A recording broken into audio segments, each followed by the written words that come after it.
My name is Katie Mosley. I am a technical assistant specialist with the IEPTA. Sorry, we just changed our name and old habits. So my background is gen ed. So I was 19 years teaching middle school English, mostly 7th grade, and 7th grade was my absolute favorite grade level to teach. They were just, you never knew what you were going to expect with 7th graders. Sometimes they were going to come in like preschoolers, sometimes they were going to come in as middle-aged adults, and I just absolutely loved not knowing what I was going to get each day and trying to figure out how to reach them. Okay, so we have a few learning objectives for you guys that we came up with today, but certainly we want to be able to expand on these with questions. It's sometimes nice to have a small group because we can really discuss specific issues or concerns that you might have, brainstorm some things together that aren't on our list of objectives. But we look to define specially designed instruction. We will identify considerations for planning and implementing SDI, and we will do some collaboration to plan for SDI. Okay, so we have some resources for you all. This QR code should, hopefully, fingers crossed, take you to a Padlet resource that our center has put together. We just have some different examples on there. We have some different resources, some research supporting the things that we're going to be talking about today. And then in the folder that you all got when you signed in, there is a copy of the PowerPoint presentation. And there are some guided notes in there. We're not expecting you to take notes, but sometimes people learn better by taking notes. So if you want to do that, feel free to use that.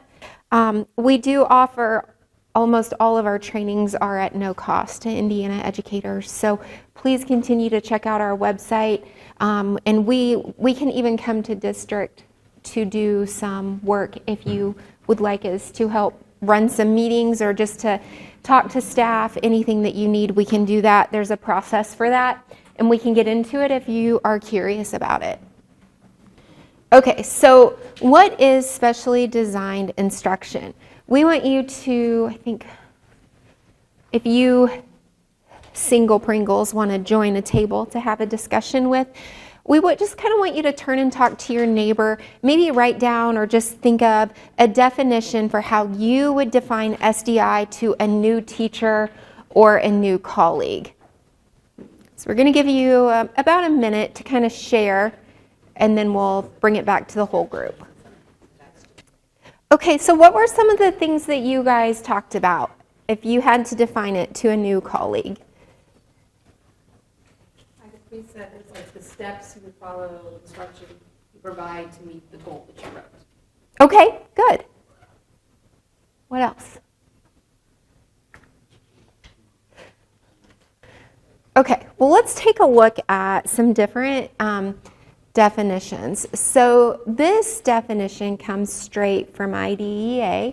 Specially designed instruction is adapting the content, methodology, or delivery of instruction to address the unique needs of the child that results from a child's disability and to ensure access of the child to the general curriculum. So this definition is a pretty broad definition. This is the legal definition, but it doesn't really go into much detail about how to execute it. And so it's really left up to individual districts as to what this looks like. So that's a reason why it's great to have those good, deep conversations with your districts to be sure that everyone's on the same page with SDI.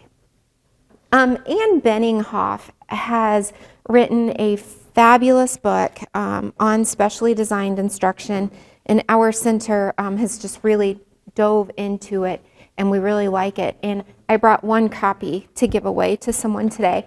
So many of the things that we will talk about today come from her book. And she has this to say: if a student only needs accommodations, they do not become eligible for special education services but are served instead by general education teachers. And this is an important thing to think about, because if a student can learn and have access to general education curriculum with just accommodations, then that SDI piece isn't there, and so they don't need the IEP. The specially designed instruction is really what makes special education special education. So as we look at SDI within the context of our learning environments, you can think of it kind of like this big circle with different, we just keep going inside, inside, inside. Everything is so connected. So kind of on the outside, we have this whole universal design for learning framework. And this framework is pretty essential, especially in Indiana, because universal design for learning and MTSS are those outside hubs of that donut for us.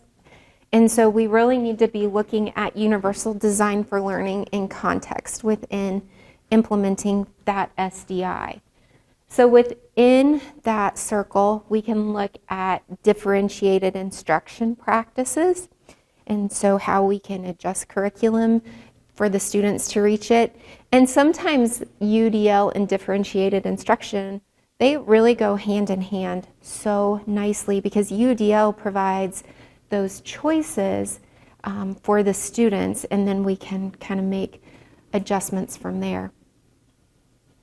So within that, we have this multi-tiered system of support.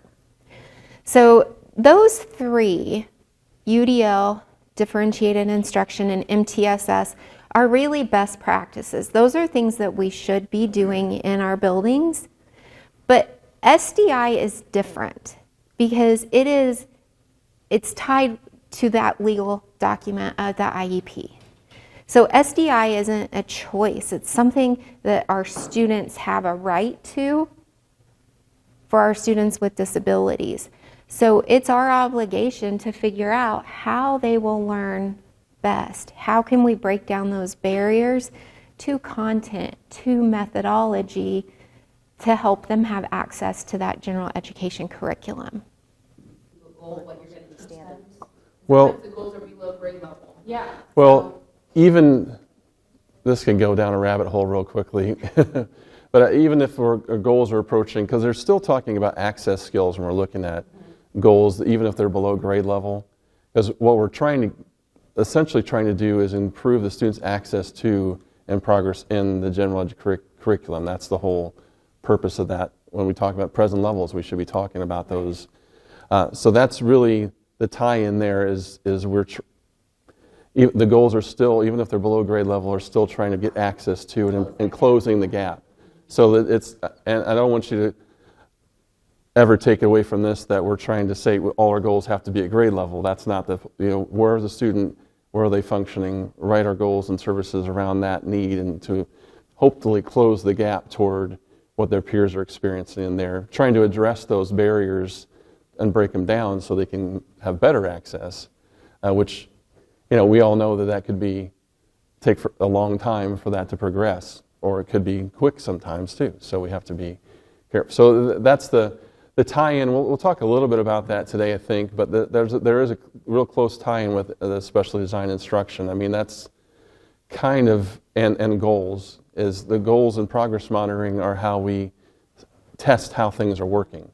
The outcome of SDI is the goal that we set. So this is where we'd like the student to land at the end of the IEP. So that's, that we have a whole training on goals. We talk about that too. So that's a little different perspective, but that's, I think I'm talking around the question. I'm not sure I've answered it. No, I think you're right. And I think we hit on this later on, but when you mention general education curriculum, that's where I can get on my soapbox, because I think as just the way our system is, many of our systems are set up, we don't include the general educator enough in that SDI piece. It's like, sub shortages, overcrowded classrooms, And when we need that general educator at the case conference, we always tend to get them in there, let them talk about how the student's performing, what the teacher sees as strengths and opportunities for growth. And then it's like, okay, parent, can they be dismissed? Because we often don't get that dismissal agreement before the meeting. And it's like, oh yeah, you can go. And so then the general educator leaves. But then when we look at that SDI piece, 3/4 of the way into the case conference, when we're looking at the goals, the gen ed teacher can add such valuable content to that. The gen ed teacher has that experience in the curriculum and in that general education curriculum. And so I think that as a system, we need to do a better job about including the general education teachers in that SDI piece, because caseloads are high in most places. And when you have someone with a caseload of 40, 50, 60 students, and you're trying to progress monitor goals all by yourself and trying to make sure that you're meeting SDI of each individual student, because really, it should be individualized for that student. It shouldn't be just copy and paste. Oh, we do this for everybody, so this is your SDI.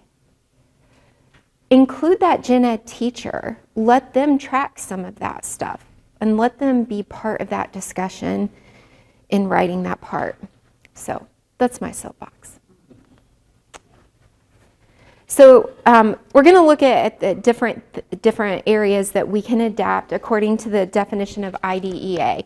And I have a couple quotes I want to share from the book. But adapting content means adapting what students are learning. And this comes from Marilyn Friend. I think you brought that book, didn't you, Matt? That one, it's being passed around somewhere. So students with disabilities are expected to master the same standards as classmates without disabilities. So this is important to remember. I think it can also go into your question a little bit too, in the way Matt answered it. We're still wanting them to get that access. We're still wanting them to master those same standards. However, standards often can be met by learning different content. And Benninghoff says that changing content is one of the things that that most students don't need. She says it so well. She says, years of low expectations have resulted in terrible outcomes for students with disabilities. Most students with disabilities will not need adapted content in order to be successful.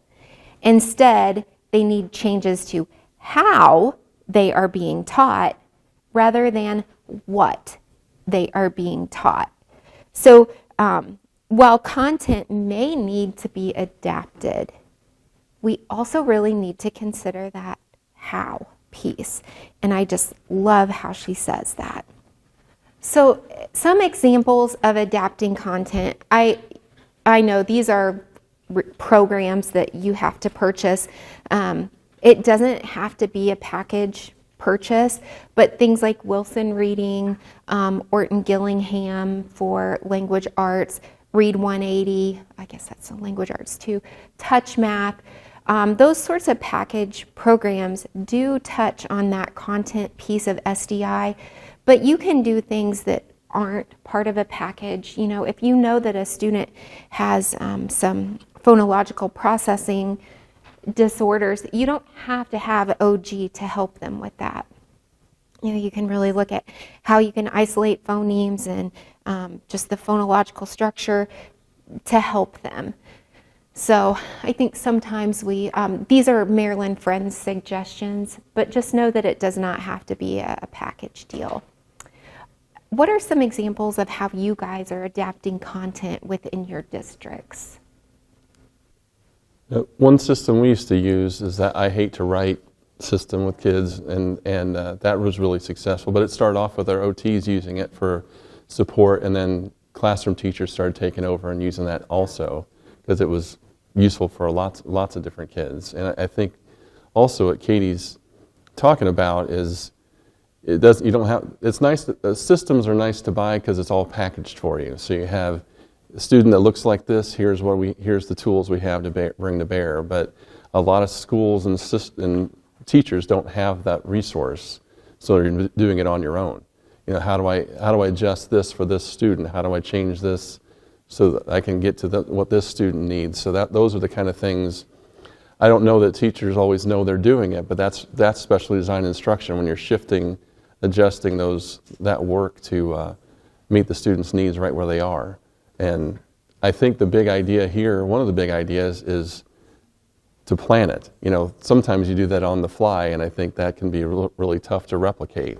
And coming together and having a plan for how to address that can be a big conversation too. So methodology, adapting how students are being taught. Universal design for learning hits so much on the methodology piece. Are any of you currently practicing UDL in your districts? Okay. Like on a FIST to 5, like FIST is like a 0, like you're speaking a foreign language by using universal design, to a 5, like I could go home and teach this to everyone in my district next year. Where are you with UDL?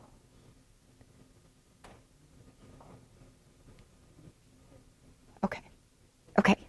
Just wanted to check. I don't want to assume that you know it, but I don't want to make it too elementary if you're familiar with it. So universal design for learning, it's giving students choices. It's a very proactive way of teaching and educating. Just the students can have more choice in how they're learning it. You know, are they listening? Are they watching? Are they reading? How can they show you what they know? It doesn't always have to be a handwritten assignment turned in. You know, if that's the goal of the lesson or the objective of the lesson is, you know, you're going to write a 5-paragraph essay, then that's fine. But if the purpose of the assignment is really to explain how a butterfly changes from a caterpillar into a butterfly, do you really need paragraphs for that?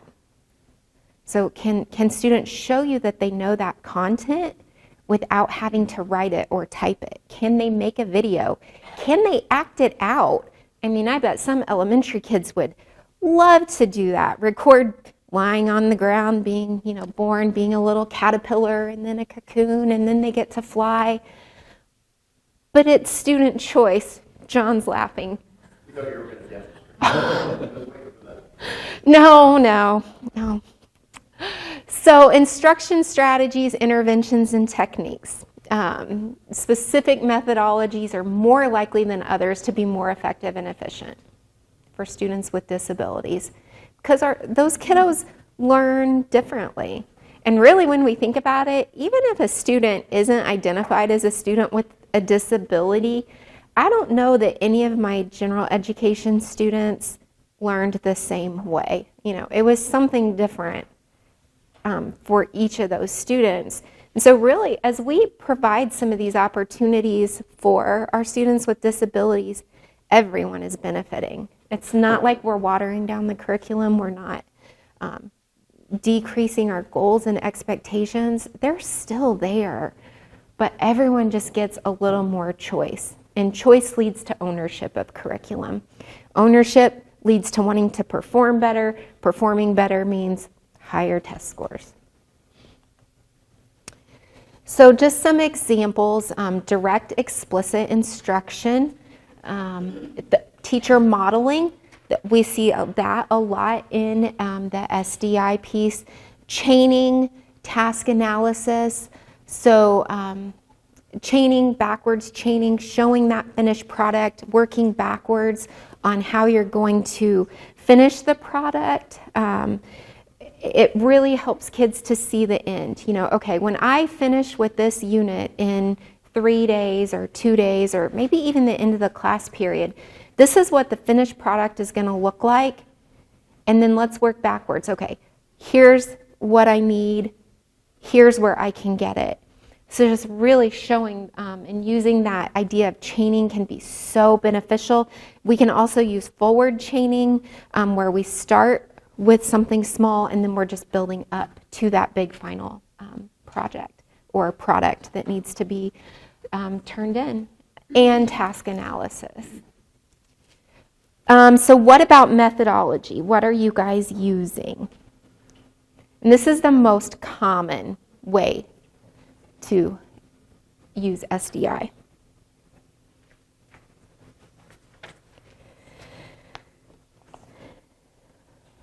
So think about this. What am I doing today that is special?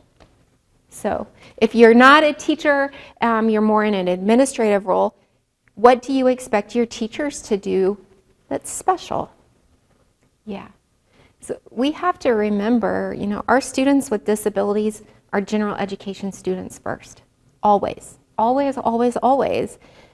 They're not just your kids, right? They're my kids too. They're our kids. And really, for some, it's about switching that mindset. No, they're not a special education student first. No, they don't get all of these services, and then we are just like, oh, we have time for this gen ed. We have time for this grade level content. Those students have that legal obligation to be that gen ed student first. They're just a student with disabilities who gets services. And so I think that, and I can talk some smack about gen ed teachers since I am one, I feel like. But we put those blinders on because we allow ourselves to get so worked up about test scores and things like that we often forget why we're really there, and that's for all students. We didn't go into teaching just to teach one type of student. If we did, we were sadly misled through college. John? Yeah, so I can't remember exactly which research articles we have on the Padlet, but there are a couple that I have in mind. There's an article by Weiss. I actually just pulled it for another district, kind of with the same question. So I'll look, and if it's not up there, I can get it to you. Also, your email, make sure that we Yeah. give you like some direct resources. So, and another resource, our center absolutely loves Shelley Moore. Are you familiar with her? She has a YouTube channel, I think, but she calls it 5 More Minutes, and her last name is spelled Moore, so that's how it is spelled, 5 More Minutes. And she does videos, 5 minutes or less, and she really hits on those different areas of inclusive practices and why they matter, and she talks, bless you, she has a fantastic video on the evolution of inclusion, and I highly recommend that one. Again, we can get you that direct link so you don't have to search it on your own. But she really goes into the benefits of inclusion for everybody. And she does a fantastic job. And she's out of Canada, and she just finished her doctorate, and she is so smart. I mean, she really knows her stuff. So. Any other resources that? Just thinking, one of the things that comes up a lot when we have conversations like this, that, and the perspective I always take it from is, when you look at it, as we're developing an IEP, just keep in mind that there's no point in there that we have to justify placement in a classroom. The whole purpose of the IEP is to justify removal, if there's any removal for a student. So that reinforces again that. And it's right there in Article 7 legally. We as much as possible include the student with their non-disabled peers. So I don't know that quoting Article 7 is going to have a lot of impact in those situations, but that's the conversation and that's the starting place that we have to come from. So, and it might be part of the conversation when you're at a case conference. Let's begin here. Like, how do we get this done? Well, this student can stay in the general education classroom as much as possible and impact that as little as possible, So how do we start at that place? And so it's just a mindset shift a little bit on, And somewhat we get caught up in what we've always done in some of those situations too. We've always done it this way. We've always pulled students out for this. What would happen if we shifted this a little bit? Because what's going to be resistant for those kind of shifts is big change. We're going to do everything different all at once, and you're just going to have to deal with it. And that's going to have. So think about that first best step in those situations. What's the little thing we can do to change that perspective so we can show hey, this is worthwhile? Because that's, I think, the big thing that Katie was talking about is, all these students are going to be assessed the same way. The vast majority, like 99% of our special ed students are going to take the same state assessments as their peers.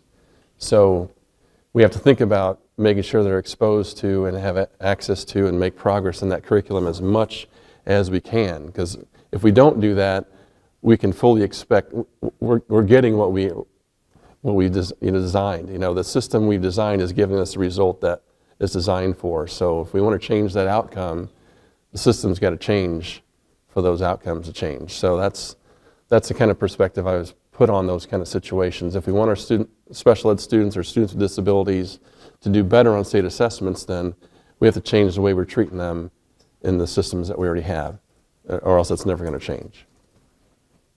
So now we're going to look at adapting the delivery of instruction. Kind of hit on some of this with UDL, but adapting when and where students are taught. So the instructional context, so the location, general education classroom or a separate setting. We know we want to limit those extra special settings. Sometimes they have to happen. Maybe the group size. I think small group is big right now. It seems like everybody, we think small group's going to help everything.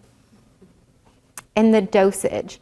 Maybe the student just needs more time. Maybe they need pre-taught, or maybe they need retaught. My daughter has she's SLD in math, and there's just something about her brain. I think part of it at this point, she's a junior, is her attitude about it too. She has this attitude that she can't learn it, and so I think that hinders her. And once a month, she will come home and announce that she is finished with this IEP thing. I'm like, well, it just doesn't work that way. But one thing that I noticed just from working with her at home was the dosage piece. Like, they never had extra taught time in her day. And so the last time we met with the school, I said, I want a plan where she stays after school for tutoring, because they have that at her high school. And, she is expected, I want you to hold her to the expectation that she is getting some of this material retaught. And so we did that, and we're seeing some success with that. So it's not just retaught, I think, within the classroom or a pull-out, but even like with after school, she's not missing any class time, which she likes, but just really figuring out for each individual student what maybe that extra dose might look like. Because for some it might be one-on-one, for some it might be small group. And the same for the group size. We know we have some students who we think, oh yeah, putting you in a small group is great, but then that small group might be like 2 or 3 students, and that one student may just completely shut down in a group size that small. So really just reassessing what some of these look like, because I think these are some of the easiest things that we can write into that SDI piece, but are we really looking at how it's going to help that particular student, and it's not just a copy-paste sort of thing. So different instructional techniques or strategies.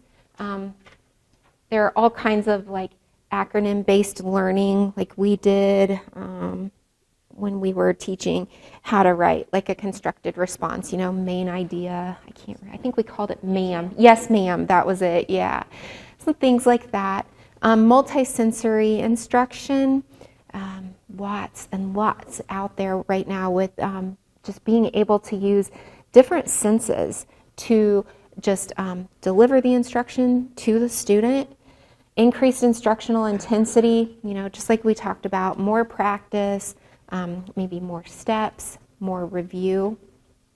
Maybe it's even, setting something up like math, setting those problems up more like how a quiz is going to be set up so that the student gets the practice of, okay, I know this is how I do homework, I know how we check it, but it's completely different from that assessment piece. So are we teaching some of those assessment setups to help the students be more successful on the assessment that really, really counts?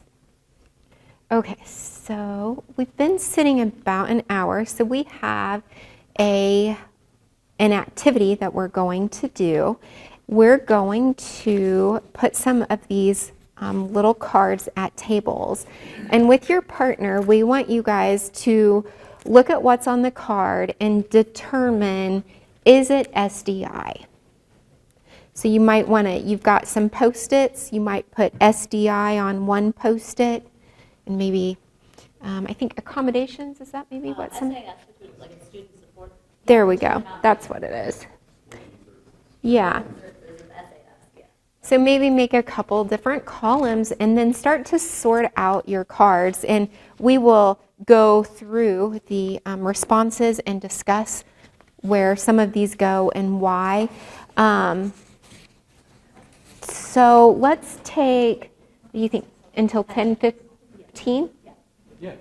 Okay, so we'll put these around, and then at 10:15 we'll pick up the discussion.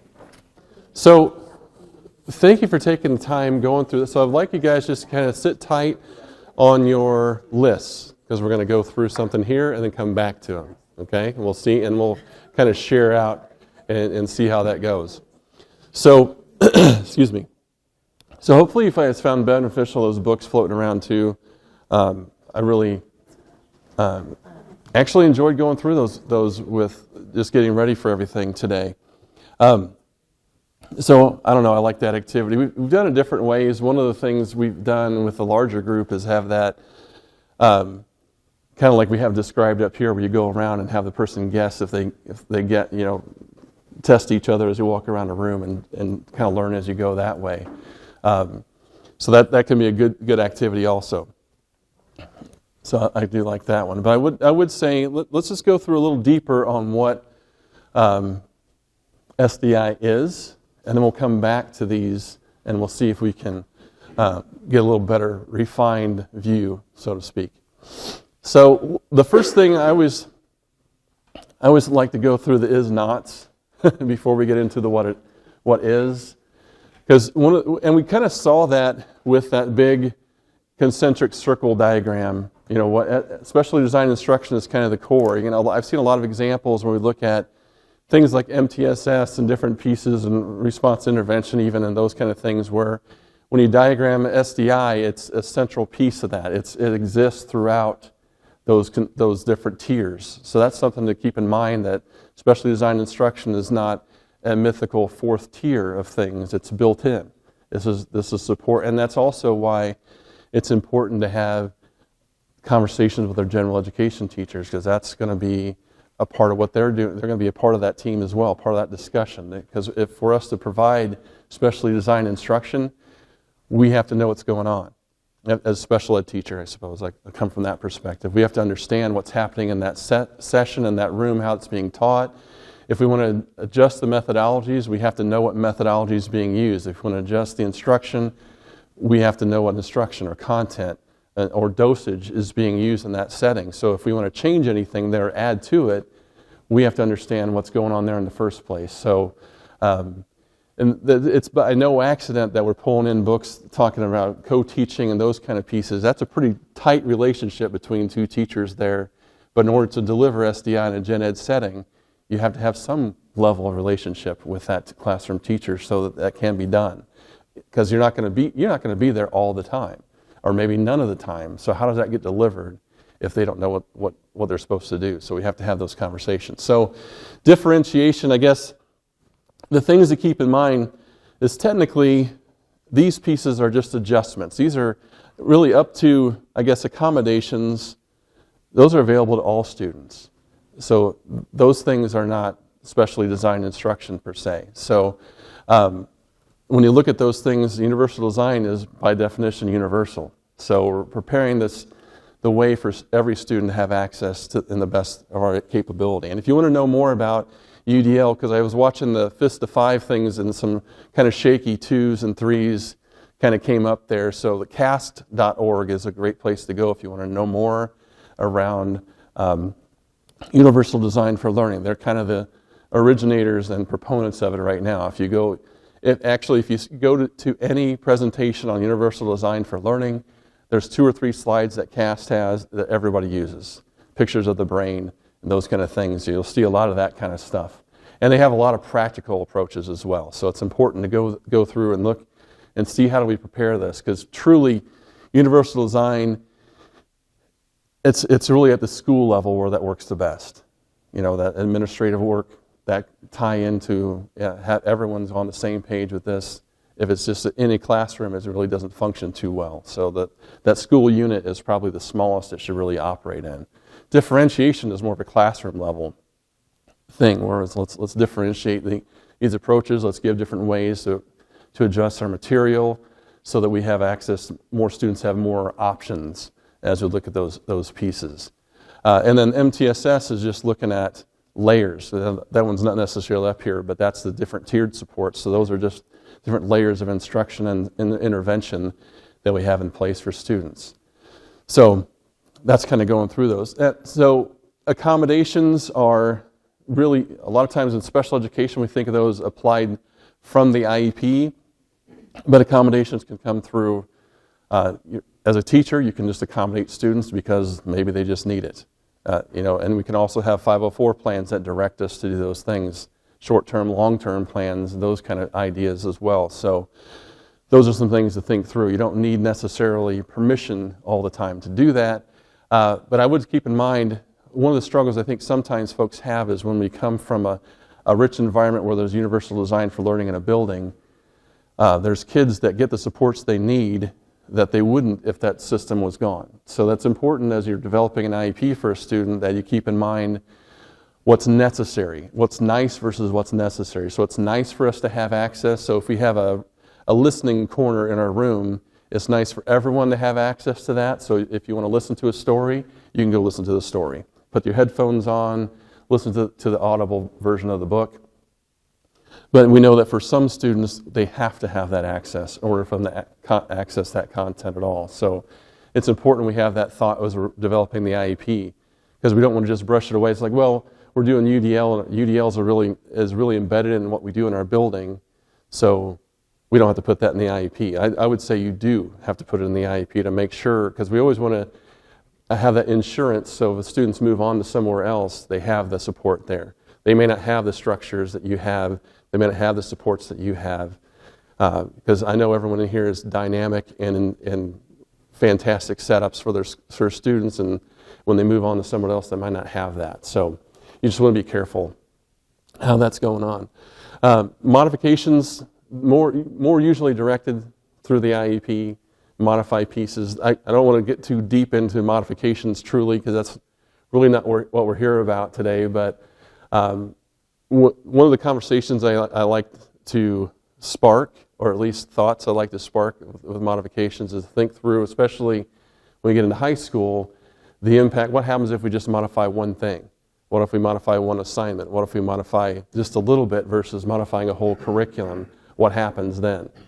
Because most of the time you think apple carts are going to be upset and people are going to be angry about that. And all. So you have to really think about, I guess you have to decide if that's a hill you want to fight on and go through, because sometimes you're going to find those situations where a student, an activity or a course or a class or an action is right in the heart of where the student's disability lives, and we know they're going to struggle with it. So what are we going to do?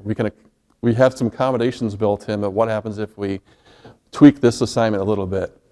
What happens if we modify that so we're not so just that one thing? So that's where I always ask people to think about, because it's sometimes, I think what helps us answer those questions is to consider student first and teacher feeling second. Because sometimes, what does a student need to make progress in this curriculum? What do they need in order to understand this concept? That's what should be driving our discussions as we're going through this piece. Our administrative convenience is a different piece. And too often that's what leads that discussion, is that administrative convenience piece. And I'm not really exactly sure how I got down that particular rabbit hole there in my thoughts, but that was, as I'm thinking through modifications, a lot of times it becomes that level of discussion. Like, well, if you modify this, then it takes them off that.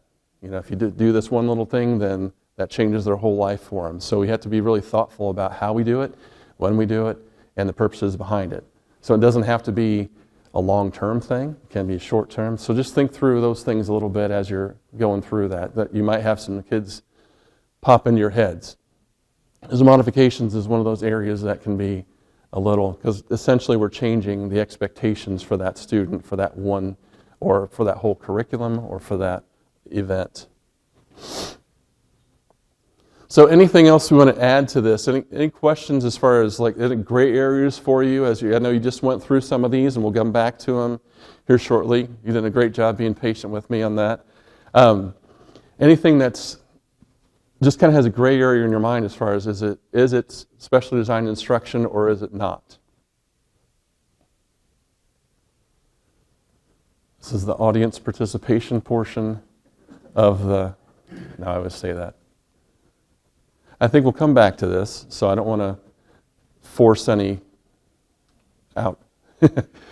outburst here, but let's take a look at these next pieces, that possible domains. This is really what can be included when you think about specially designed instruction. So thinking through, as you're developing your present levels, a lot of districts have templates to follow, that they enter in the different pieces there. Think through as you start saying, hey, there's a need here. Once you establish a need, you're kind of saying we need specially designed instruction there, or we need something to meet that need. Now, SDI is not always the way that things are met. You can do accommodations, we can do services that way, but it is one way we meet those needs. So think through that as you look through, make sure, even if it's not a focal point for a specific student, make sure you talk through those pieces as you're looking through, even if it's to say there's no need for support in those places, and being consistent is important as well. I don't know if I put that example in the Padlet, but I know we have used in the past. There's a template that the Indiana Secondary Transition Resource Center put out that's pretty basic, but it might be a baseline for you if you haven't developed a template before. Does anybody use templates for present levels? Anybody? So, you do? Okay. All right. We had to think a minute. Did the thing. I know. I was talking kind of fast there. Sorry. So that's something that when I go through goal discussions and talk about developing goals, those kind of pieces, it's not a bad idea to think that through. Because if you go through present levels, realize that's the core for what we're going to do in the IEP. So if we're missing a piece, if we see a need for a student as we work with them and don't see data in the IEP to help us develop a goal, that becomes more work for us to do. We have to go back and track the information to get us what we need. So that's something to think about as you're developing this. Is going to help us be real focused on those and consistent as we're looking at our present levels, especially as you review. I know we have some administrators and teachers in the room too. But as administrators, if you want your present levels to be consistent, that's a nice guide to start from. If you see some inconsistency and some pieces where, well, they missed this or they're overlooking that, the template's a good place to start. So these are all the possible domains that we might be addressing within specially designed instruction. I don't know if they're all of them, but it's a pretty good list there to start from at least. Excuse me. So, and I guess when I see domains, I think present levels, I think developing the IEP. So that's kind of how I got there with that one.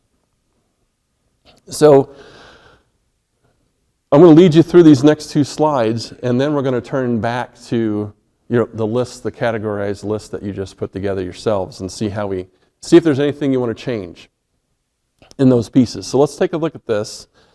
How do I know it's specially designed instruction? So first of all, it's like I mentioned, it's aligned to present levels. So it's connected to present levels, and that's one of the big themes you'll probably hear us talk about. Whenever we mention IEPs, a consistent story. So there's alignment between the pieces. So it shouldn't be a surprise when I talk about the special design instruction in an IEP or the goals. It shouldn't be a surprise what we're talking about. The present level should have already introduced that part of the story to me. So I shouldn't be shocked that, oh my gosh, where'd that come from? You guys have probably all had that experience when you read through an IEP where you're like, well, how'd that get there? You know, where's this coming from? I don't understand how that goal exists and this one doesn't. You know, those are the kind of conversations. I always attribute it to move-ins because no one wants to take credit for IEPs moving with through their own systems, but it happens both ways. So we want to make sure it's aligned to present levels. It's going to address a goal within the IEP. So there's our connection again. So we have our present level, we have our goal. SDI is kind of the bridge between those things because we're talking about here's where we're starting, here's where we're ending. SDI is how we're going to get to the end. So that's a big piece there. Research or evidence-based. So we're going to talk a little bit more about this as we go through the day. That's a scary word sometimes. I will say this, most of the time, I won't say most of the time. A lot of times the actions we do, the task activities we have in class we've learned through our instructional courses or things like that. So a lot of it is research-based, but it's not harmful to go back and double check to make sure there's research to support what we're doing. And I think in one of the articles that's in the Padlet from Marzano is a tool in there to research-base your own things, to try an intervention to see if it's working against a control group in your own building. So that if you want to see if something's working the way you expect it to, that's one quick way-ish to get that done. So just to make sure you're doing research-based. And that can be a great, I guess, activity for an administrator to do is kind of come together. Here's a bunch of research-based interventions that are useful. Here's a bunch of them. Let's go. You can pick from this list because that's what we're always. I think one thing as a special ed teacher, I think we often were given. I don't know if I was given the curriculum basis, but I got a lot of instructional tools. You know, so how different ways to address this, different ways to attack a student's need or deficit. I can. You know, that toolbox is a little different than our gen ed teachers, so I had a little different angle to bring in. So, and I knew where to go to find more if I needed to bring that up. So teacher-led, so this is a big one, and we're going to talk about who can deliver specially designed instruction here shortly too, because that's always a big question. So what is it not, and what does it look like, or where we're starting off. We're going to get to who and how here today also. So teacher-led. So a teacher, it doesn't say what kind of teacher, just a teacher is leading that kind of piece. So just keep that in mind. Systematic. I always do that. Support instruction. So again, it's systematic instruction. So it's planned, delivered, documented, and evaluated. So it's a cycle of instruction. So one of the big pieces as we get down to it is progress monitored. You know, this is progress monitoring is involved in this. Instruction is needed. So that obviously, that's a key word there. I kind of let the cat out of the bag with one group. Think of that keyword instruction when you think of specially designed instruction. Because that's what it implies. I don't know if it's necessarily an implication, it's a flat statement. That's what it's saying. So I think some of these addresses learning or other deficits that prevent the student from reaching grade level standards. So that's, whenever I see that, something like that addresses learning barriers. What's the barrier to learning for this student? What do we need to get to first before we can move on to the next? So that's kind of what we're trying to get after here. And so we're going to talk about, independence and maintenance a little bit later on today too, but that's a big piece also. So skill transfer, so being able to do the skill in different locations and also being more independent in that skill. So that's part of it as well. Because that's something I think sometimes folks get troubled with goals, especially as we're starting to attain a skill. How do students still need to learn more about this kind of thing. You can adjust goals and keep kind of the same language, but change the level of support and levels of independence and even location as you're going through can change the whole thing as you're looking at a goal. Because initially you might have to do an instruction, your special design instruction might be in a very small group or one-on-one as the student's attaining that skill. And then eventually, that's not going to be good. If they can just do it with you one-on-one, that doesn't do much good for them. So we have to think about ways to generalize that. The story I always think about when I consider that piece is two things really. When I first started, this is before I was even teaching, I was a little college kid going into a self-contained life skills classroom, and my job was to teach kids, I don't know why, actually, but how to make change and to buy a Coke in the room. So they had a Coke machine, a Pepsi machine, I should say, buy a pop. Got to say the right words, I suppose. And they had to make change from $1, and the reward was they got a drink out of the deal. And I went and worked with a few students, and they could do it in the classroom, but they had the exact same machine 50 yards down the hallway, and the whole thing fell apart when I tried to take them down the end of the hallway and do it. Other people were around, they didn't know what to do, so it was just kind of it was a surprise for me. It's like, well, once you've learned it one place, why wouldn't you know how to do it everywhere else? And that wasn't the case. That was a big lesson for me. Obviously, it's been a long time ago, and I still remember that, just a reminder that you have to think about those kind of things. And then keeping that maintenance involved, that just because I've learned it today, does that mean I know it tomorrow? And reminding ourselves to keep checking on those pieces as we're moving along. So I like these. This is from the Benninghoff book, and this is a little simplification of those pieces, kind of on the same vein. I guess you've heard us talk about this already. I think Katie mentioned it, that as specially designed instruction is what makes special education. So is it special? Is the instruction they're getting special? Is it something different than what is going on? So the gen ed practices of UDL and differentiated instruction. So think about those as you're going through, because universal design, DI, MTS, I have to use all the different acronyms there, MTSS are all general education initiatives. So those things are the core of general education. Special education is a supplemental endeavor. So it's additional, it's extra, it's plus what everyone else is getting. So does it address their unique needs? Is it related to a goal? Is it instructional? There's a key word, rather than a tool or accommodation. Intentional. Is it, obviously, I think hopefully everything we do is intentional in terms of special design instruction, but maybe it has to be said that way.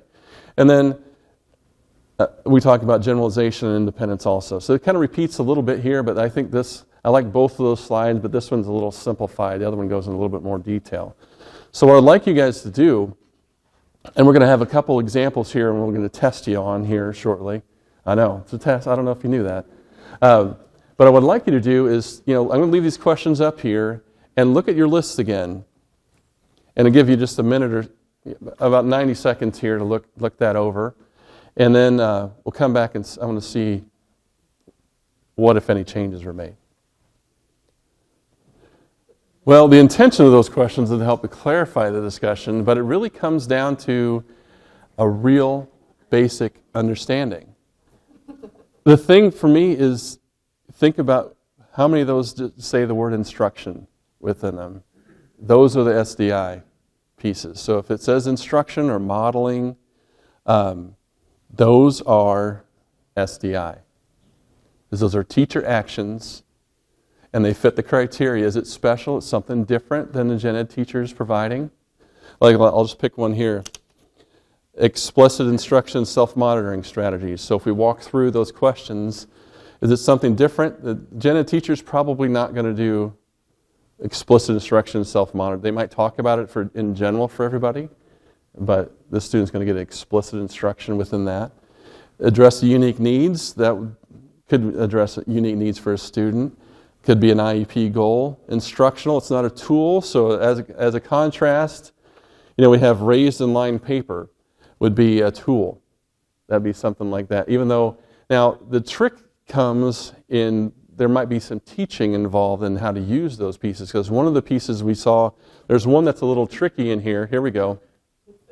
We can't do this without throwing up a little bit of controversy, I suppose. But there is one in here, if we think about like graphic organizers. A graphic organizer is a support, but so I'm giving that to the student to do. But there's also, it could be specially designed instruction if I'm teaching the student how to develop their own. So if I'm teaching the student how to develop a graphic organizer or develop an organizational system or something like that, if I'm teaching them how to do something, that's specially, and that fits the criteria. It's teacher-led, it's special, it's intentional, and it's a skill that's going to be generalized and maintained.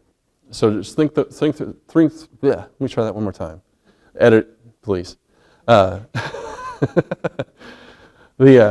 Take two. So it's something that's intentional and is going to be reinforced by that teacher-led response. So it's just something to think through. So as we went through those questions, did you shift things around a little bit? This one, I think this one is a little, it does have the word instruction, but it's instructional strategies, so I'm not sure it's specifically instruction, it's just different general strategies. That's why we put it in regular, like. I think you're okay Okay, all right. with that one. But it's, when you go through and it's something that everybody gets, or that anybody can get, then that's generally not specially designed instruction. Thank you. But if you're going to teach them something, they're going to learn something from you that's going to address their unique needs, then that's specially designed instruction. Okay, so that's it gets a little bit tricky, but again, like a lot of you are asking early on, what's a clear definition? This is we can actually send you this activity if you're interested in it. We've got a couple, we've got versions like this that doesn't have the answers, so you can have them sort them out and do that kind of thing. You can have big groups do the whole sorting action. There's a lot of them here. You can see as you look around, there's a bunch of different options. Or you can do the other activity we've done occasionally where you kind of walk around and say just, hey, raised line paper, is that a support and accommodation, or is that SDI? And then whatever their answer is, you give it back. So you've learned something about that, and you move around and do that. And then we can go review answers afterwards. So it's a nice activity. Yes, ma'am.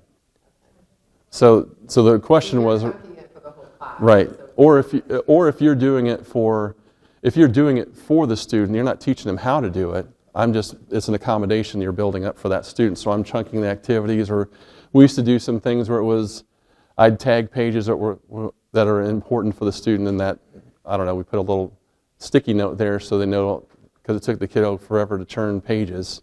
So I go, we're going to be on a page 160 here in about 2 minutes.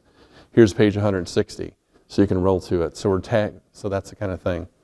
So that's where your specially designed instruction would detail a little bit, what are we going to teach the student? I'm going to teach them in this setting, whatever it is, this. And by the end of the IEP, the goal is going to be, by the end of the IEP, given this content, here's what they're going to do. So that's the tie-in with those different pieces. So if that's where that's sometimes where we get to, when we find a learning barrier for students, we have to figure out, is it an informational deficit? We don't, or skill deficit, I guess. So the student is missing a skill we have to teach, or it's a performance issue, and we have to figure that out either way. The teamwork resource for everything. Well, I think some of the things you have to think about a little bit too is you think about delivering specially designed instruction does not mean 45 minutes every single time. How much time does a student need? We really want to meet their needs as close as possible. So if they just need a little extra 15 minutes, then let's do that. Sometimes I see that when we get into like pull-out situations, like every dose is the same. Everybody gets 60 minutes of extra instruction, and not everybody needs that.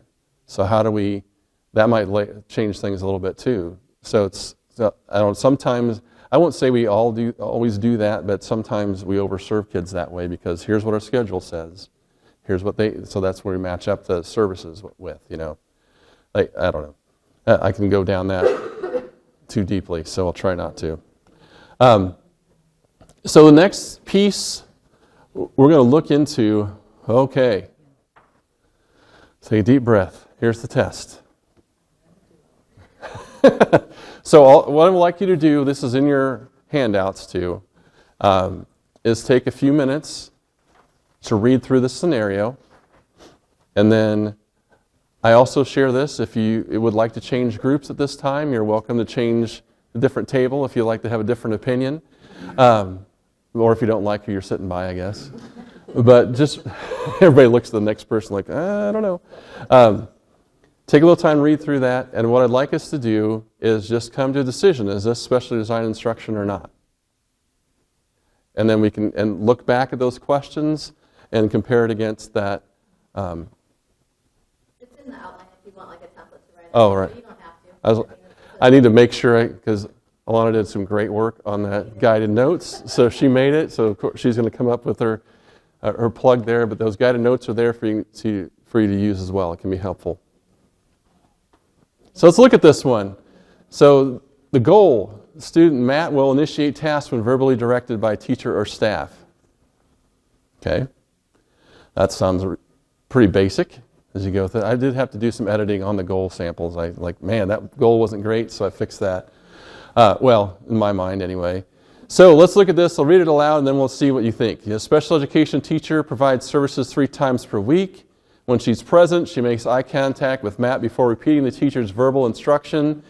She models how to start the routine and verbally praises him when he begins. She circulates around the classroom, but checks in on Matt more than other students. So is that specially designed instruction or not? There's modeling in there.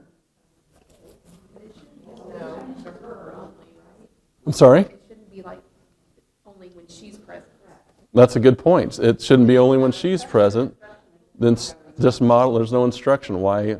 She models it, but is there instruction that goes along? Because that's part of the direct explicit instruction and modeling. Modeling is part of the instructional piece. Could do it with any child. Does it take a special ed teacher to do it or a teacher to do this? Not really. So I think most of you are, what I'm hearing is it's a little borderline, but the reason I like this example is I see this going on all the time. This is an assistant comes in and does these kind of things. They model and reinforce, that kind of thing. And that's not a bad thing for an assistant to do. Just model and keep track of, keep an eye on, reinforce. And that's kind of the role that we like a lot of times for our teachers' assistants to play in that situation. So I would say, I should have a slide here that says big flashing letters, what it is and what it isn't. So no, this is not specially designed instruction. So let's look at the next example. So, I know. So when I put these together, I realized there's a dead giveaway on these slides. It's longer. So as you look at this one, what I want you to do on this one's a little bit different, is pick out what tells you it is specially designed instruction. What tells you that this is specially designed instruction when you look at it? So I kind of gave it away that this is specially designed instruction. What's the instructional piece of this one? There's pre-teaching, and we also have the sequencing, right? So asking the student to recall the sequence over and over.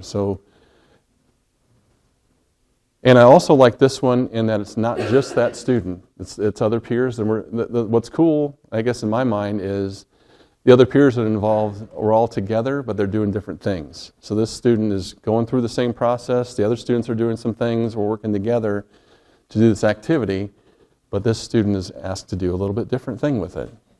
And then he gets involved in the process at the end, and here's our data here, that when given this sequence, and we're teaching about the sequence, here's the beginning, here's the middle, here's the end, and then when the time comes, the cue comes up, we'll see if he goes to do that. And so you can kind of see where there's a structure of a goal within that. When given a sequence of events, a student will initiate the task, or whatever that happens to be. It can be along those lines. So that's how it was helpful for me, is I looked for the instructional piece, I looked for the progress monitoring piece, and I could feel there's a tie-in to a goal. I could think of a goal coming out of this, or at least this being a result of a goal that was written. Any questions or concerns with that one? See some very serious looks around the room, so I want to make sure Alana's looking at me really serious. Can I process the goal with you? You can, sure. I'll tell you Oh, okay. So what do we, the thing we have to come down to when we're thinking of a goal is what do we want the student to do at the end of the sequence? By the end of the sequence, what are they doing? But it says when verbally directed, and he does it when he's looking for the gesture. So it's when this classroom teacher gives, so that he may not be doing the goal necessarily right now. But when the classroom teacher gives the direction to clean up, then he does that. But we're measuring when it's verbally directed. Well, so this right here is a gesture for him to listen to the discussion around this piece. Okay? So that's a gesture, that's part of the instructional piece of it. That's how my understanding goes. Then we get down here, the verbal direction is what initiates this action for the student. So this little process asks the students to place them in correct sequence as quickly as they can. She uses a pre-taught gesture for listen so that Matt listens. So that's something he's already learned. So it's like, listen, and we're going to do that. That's part of the instructional piece. There's different ways to approach this one, and that would be a knock I'd have on this particular goal. You could say the number of verbal prompts. That would be the corrective action on this one. And I don't want to get into goal development too much. But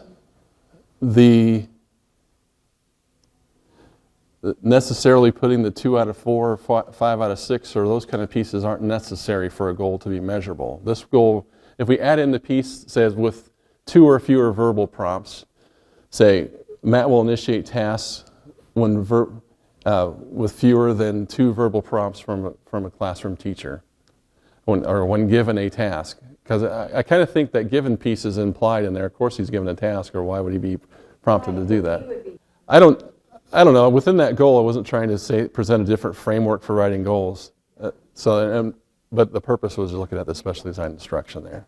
So we'll edit that part out. No, but that's a good question. You know, that's something to consider as you're looking through this. But I guess the big idea is that we're tied in with those pieces. That's the big idea that I'm trying to get to. We can spend some time. If you want to sit down with me at lunch, we can go start down through goals if you'd like to do that. Actually, I like doing that, but and we do. You know, that's as an added plug. If you feel like you need support in goal writing and development along those lines, we have resources and training around that too. So we'd be happy to help out any way we can. Alana and I do a little teamwork on that presentation, and it turns out really good, I think. So last one, again, don't focus too much on the goal at this point, but do look at this one. And again, this one is an example that's shorter, so it might not be a dead giveaway yet. So read through this one and tell me, what do you think? Is this specially designed instruction or not? It says SDI in the thing, so. And the reason I put this one up was for that kind of conversation I had earlier, where commonly we have, whenever you hear graphic organizers, you think accommodation, but there's a line of thinking anyway that we can teach our students how to create their own pieces, how they can create their own graphic organizers. And I used to do that with, it wasn't a real fun class to teach, but we had to do some note taking, trying to teach students how to take notes. And I went through it, and there's all kinds of different methods to note take and different official ways to do it. And it just was a little much for the kids to gather. So that's something we fell back to is, okay, how do you want to take notes? What's a good way, a method, a process for you to get information when someone else is talking? And, you know, part of that teaching was about how to find cue words. When someone says this is important, or don't forget this, or those kind of things to remember are important for us too. So this one is specially designed instruction, and it tells you, at the last sentence says, teaches him how to intentionally develop his own. So this is tied into the goal, tied into what our organizational piece there too. So that can be helpful. As far as in the And the SDI explanation here? Well, I think that it's tied into self-advocacy, and we're teaching them a skill so you can apply it later on. So that's all self-advocacy really is being able to teach the skill so they have it internally and can apply it themselves. So that's, I mean, it gets a little confusing sometimes. I've seen goals written like, teach them something like how to use a graphic organizer, teach a student how to do this and this and this in order to improve their self-advocacy. And like, well, okay. You know, that we don't need to say it that way necessarily. It adds a little to the confusion of burden of extra language sometimes. Yeah, I think so. Really, especially design instruction, that little box there, because that's what everybody's thinking is how do I fit all this in that little box to describe it. And it is really, in general terms, what we plan to do here to reach that end target of the goal. So that's the idea there. So it can, and it's going to be expressed in more detail as you get into services also, as you start diving into those pieces.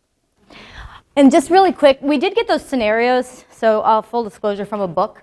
So federal law for goals says they have to be measurable. Goals have to be measurable, right? Indiana has to be skill-based and measurable, so it's a little bit different. So whoever's pulling those IEPs and those compliance might be a little bit different. So we were kind of just really focusing and honing in that SDI part on that part, since that's kind of what we're talking about. I know they go together. I know goals go together, but that could be why. All right, so Matt has been talking about who can deliver SDI, the whole, like for a couple times, and now we got here. So special education teachers obviously can deliver SDI, but your general education teachers are also able to do that as well. So we have a shared responsibility between special education and general education teachers. I don't know if general education teachers always know that, but they are able to deliver that. Under the direction of the special education or gen ed teacher, paraprofessionals are also able to do that. So say if you have a para in your classroom and you modeled how to do something with a student, very specific, or a couple students, and you're modeling and you're still in the classroom, once you've done it, they're able to deliver it as well.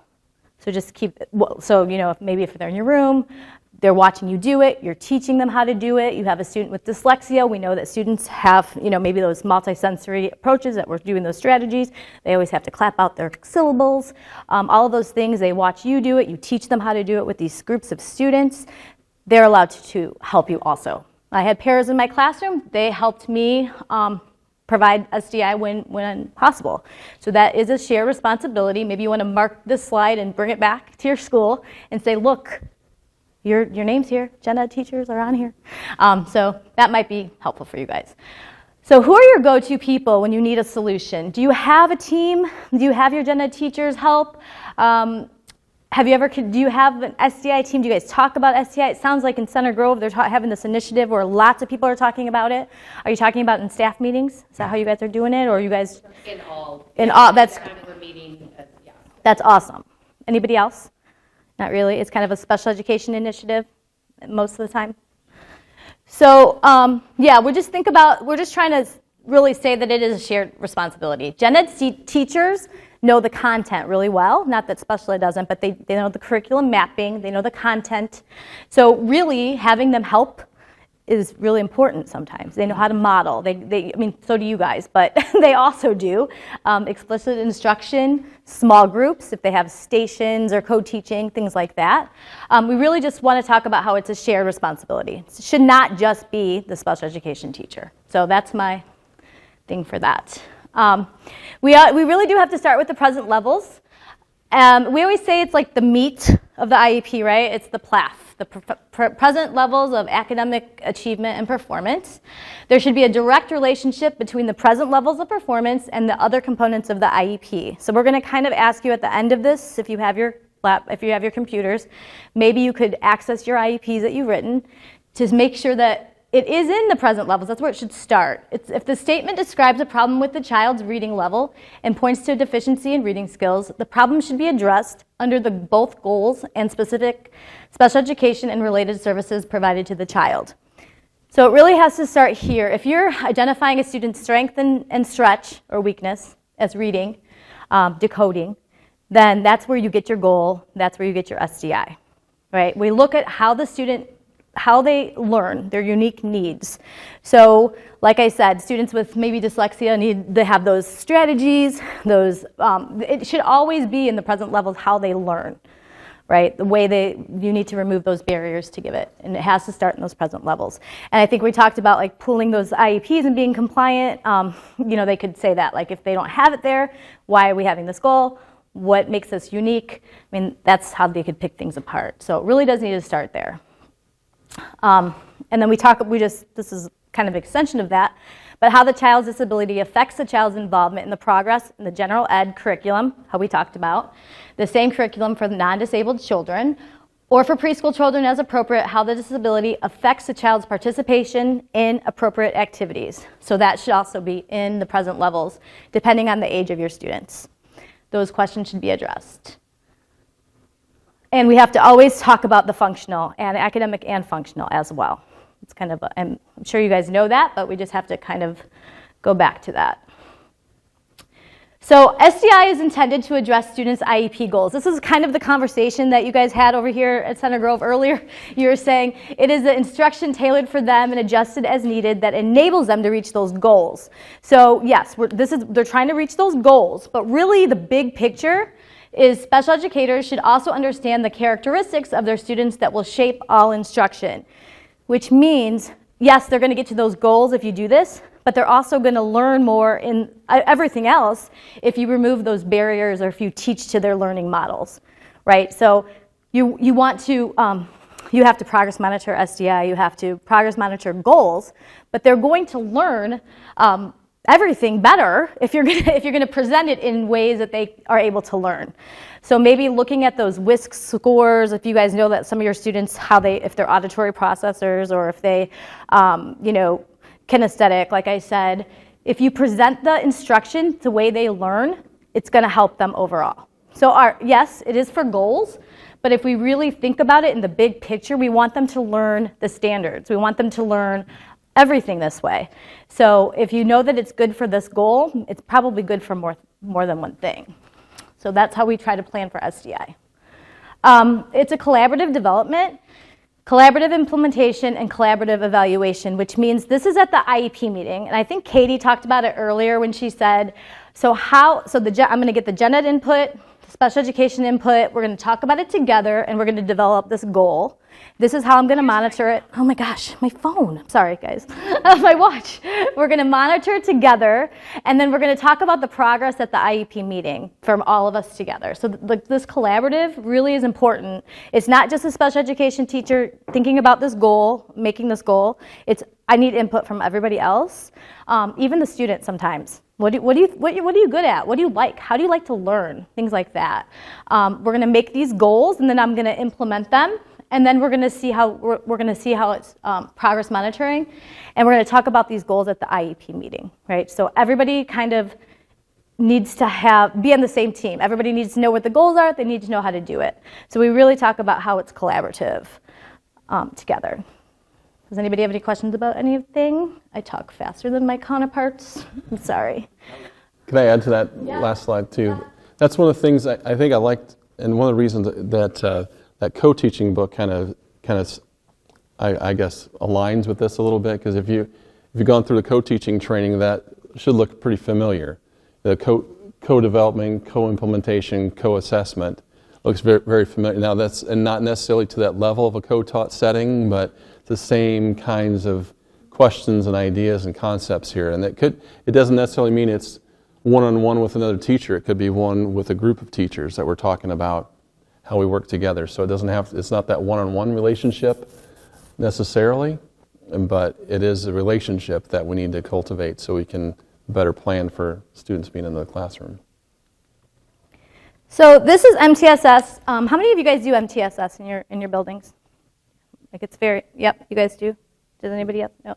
Okay, so on the right is MTSS, and the left is the IEP process and document, right? The students that receive IEPs. So MTSS, again, it's whole school. It's for everybody, right? But it should not be once you, you should not just get interventions, and then once you qualify for an IEP, it should not go away. If you need an intervention, if you have an IEP or not, you should still get interventions if it's making progress towards where it's going, right? So the students on the left legally have to have a process and you have to document.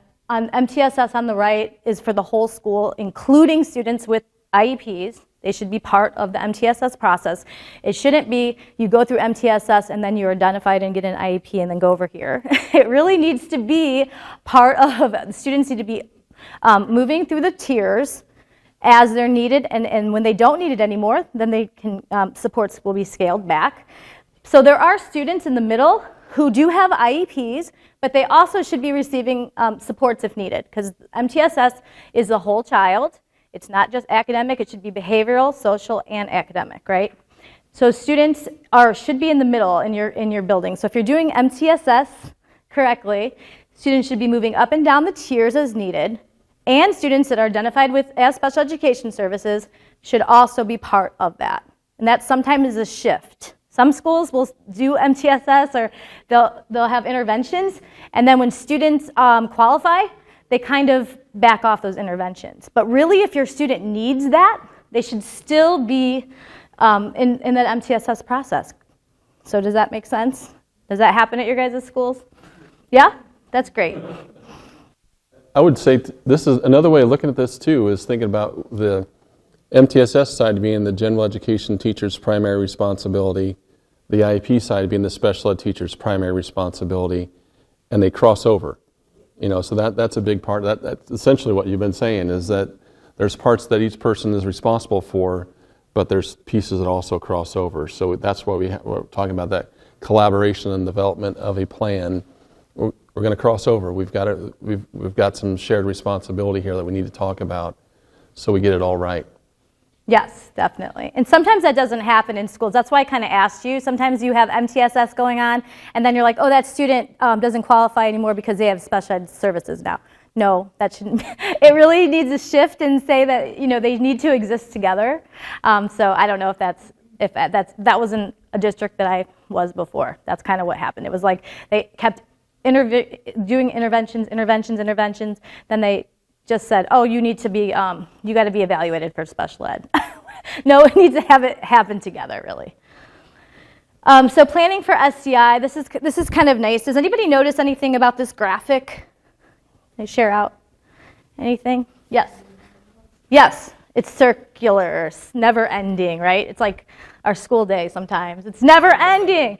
So we have to plan for SDI, clarify the learning target. So what do we want students to be able to know or do by the end, the standards, pinpoint difficult moments. So thinking about the barriers that those students have, and then we're going to have to take those away. Choose IEP goals to address. So what are the important things that we need the students to know, that most important things that they need to know or be able to do? That's what you choose to be your IEP goal. Identify the metacognition process. So how do we get there? How do we get those students there? Let's do the internalization. How do we model that? Let's think about the processes and how to get that student to where we want them to go. We're going to adapt the general approach to see how best they learn. We're going to think about those barriers and think about that. Attend to the access skills, so how are they going to access that gen ed curriculum. Then we're going to have them participate and see how they're doing. And then we're going to implement the STI. So we did all these things, which is kind of a lot, right, for STI, for each student, because they have unique needs based on their learning styles and based on their WISC scores and all those things.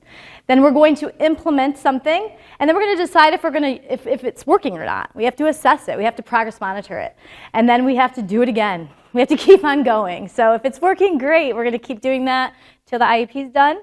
And then we're going to think about, again, okay, now what are their barriers or what's going on? So we're going to reach their goals, and then we're going to think about it again. So you guys said it's a continuous cycle. I know you guys feel that way, but you're always thinking about it, implementing it, and assessing it, progress monitoring it. I think at the beginning we have notes, and it says like, what's MTS? I had put like definitions, MTSS, UDL, differentiated instruction, and SDI. So hopefully you guys, as we've been talking, can write a couple things down, but classroom instruction happens on the right, and specially design instruction is on the left, but in the middle again, this is just kind of thinking about what models you guys use in your service models. Are students being pushed into gen ed classes? And if so, like I said, the gen ed teacher can give that specially designed instruction. Or are they getting pulled out? So that would be the resource teacher, but the gen ed teacher still can do that. right? So in the middle, it should be happening in the gen ed classrooms sometimes with some students in your building, in your district. So the gen ed teacher is definitely able to provide that, or the special ed teacher can come in as a co-teacher and help do that. You can deliver it to a group of students. Say if you have 4 students and 3 students need direct modeling or something, the other 2 students might benefit from it, so they can come with you. You don't have to just take the kids that need the specially designed instruction, because it does help all students. It's good for all sometimes, but you have to legally do it for these 3 students. So that's how you could use small groups possibly in doing that. But it's collaborative, hopefully, in your building. And if it's not, you can go back and say, this is how we can do this, and you need to help me, because a special ed teacher has lots of things to do. It's not as simple as just saying they'll get that in a general education classroom, because I've seen that happen a few times where there's not really any SDI going on. It's just, this is what the gen ed teacher does. And the thing that it gets a little, I don't know, a gray area for some of these pieces, like Alana said, that there's some things that we can do that are effective, especially for students with disabilities, but other kids would also benefit from them. So you can pull kids into groups that way. But just, it's the same thing, conversation I talked about with UDL. There's nice and need. You know, it's nice for these other students to be involved, but these 3 need this instruction. So that's the dividing line for me. It's nice to include everybody. It's beneficial to include them in those things, but these students have to have this kind of instruction. And I think what's kind of cool is if you have this conversation with gen ed teachers around instruction, we can start sharing a common language too. Because if I have them for a resource and I'm using a language to talk about their reading instruction, and you're also getting a reinforcement in your English class and your social studies class and your science, the same language is being used, then that's more reinforcement. Same kind of thing I would think about if we had a behavior plan for a student.